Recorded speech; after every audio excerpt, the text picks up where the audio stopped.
নানা কারণে আটকে রয়েছে তিস্তা চুক্তি। মনমোহন সিং ভারতের প্রধানমন্ত্রী থাকার সময় বাংলাদেশের সঙ্গে তিস্তা চুক্তিতে সই হওয়ার কথা ছিল, কিন্তু তার প্রায় 2 দশক পরেও তিস্তা চুক্তি নিয়ে আশা ছাড়ছে না বাংলাদেশ। এদিকে তিস্তায় একটা বৃহৎ প্রকল্প করতে চাইছে বাংলাদেশ, এই জন্য পরিকল্পনাও করা হয়েছে ইতিমধ্যেই। ওই প্রকল্প চীন অর্থ দিতে চাইছে। অন্যদিকে বাংলাদেশের বিদেশমন্ত্রী হাসান মাহমুদ দাবি করেন, তিস্তায় যে বৃহদায়তন প্রকল্প হাতে নেওয়া হয়েছে তাতে অর্থায়ন করতে চাইছে ভারত। বৃহস্পতিবার ভারতের বিদেশ সচিব বিনয় কোয়েত্রার সঙ্গে আলোচনার পর একথা জানিয়েছেন বাংলাদেশের বিদেশমন্ত্রী। নেপালে হয়, পাকিস্তানে হয়, সেই হিসেবে আমাদের নির্বাচনের সহিংসতা অনেক কম। টুকটাক যে হয়নি সেটি নয়, কিছু কিছু ঘটনা ঘটেছে, কিন্তু comparatively compare to other elections and compare to the elections in the reason আমাদের এখানে সহিংসতা অনেক কম হয়েছে। শান্তিপূর্ণভাবে নির্বাচন অনুষ্ঠিত হয়েছে এবং ভোটার টার্নআউট আমি বলবো অত্যন্ত সন্তোষজনক। যেখানে বিএনপি বর্জন করেছে এবং ভোটারদেরকে ভোট কেন্দ্রে যাওয়ার জন্য বারণ করেছে, সেই বারণ তো তাদের প্রার্থীরাও শুনে নাই। তাদের প্রার্থীরাও ইলেকশন করেছে, তাদের প্রার্থীরা যেহেতু ইলেকশন করেছে তাদের ভোটাররাও ভোট দিয়েছে।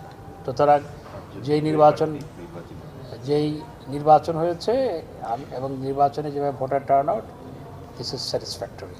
ভারত হয়ে নেপাল থেকে জলবিদ্যুৎ আমদানির বিষয়েও এদিন আলোচনা করা হয়েছে বলে জানিয়েছে হাসান মাহমুদ।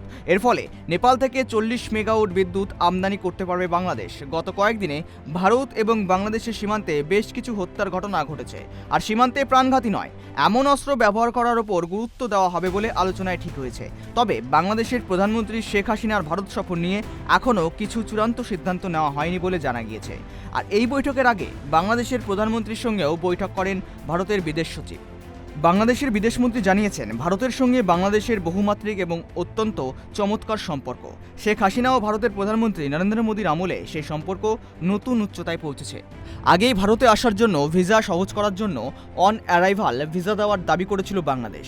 এদিন বিনয় কোয়াত্রার সঙ্গে আলোচনায় বাংলাদেশিদের জন্য ভারতীয় ভিসা সহজ করার জন্য বিষয়টি উঠে এসেছে বলেও জানিয়েছে হাসান মাহমুদ। তিনি বলেছেন, প্রতি বছর বাংলাদেশ থেকে 16 থেকে 17 লক্ষ মানুষের জন্য ভিসা ইস্যু করে ভারত, আর বাংলাদেশের মানুষের জন্য সবথেকে বেশি ভিসা ইস্যু করে ভারত।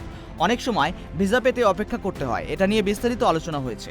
কিভাবে কর্মী বাড়িয়ে এই সমস্যা মেটানো যায় তা ভারত দেখবে বলে আমাদেরকে এদিন জানানো হয়েছে, এমনটাই জানিয়েছেন হাসান মাহমুদ। ঢাকা থেকে হাবিবুর রহমানের রিপোর্ট, ট্রাইব টিভি বাংলা।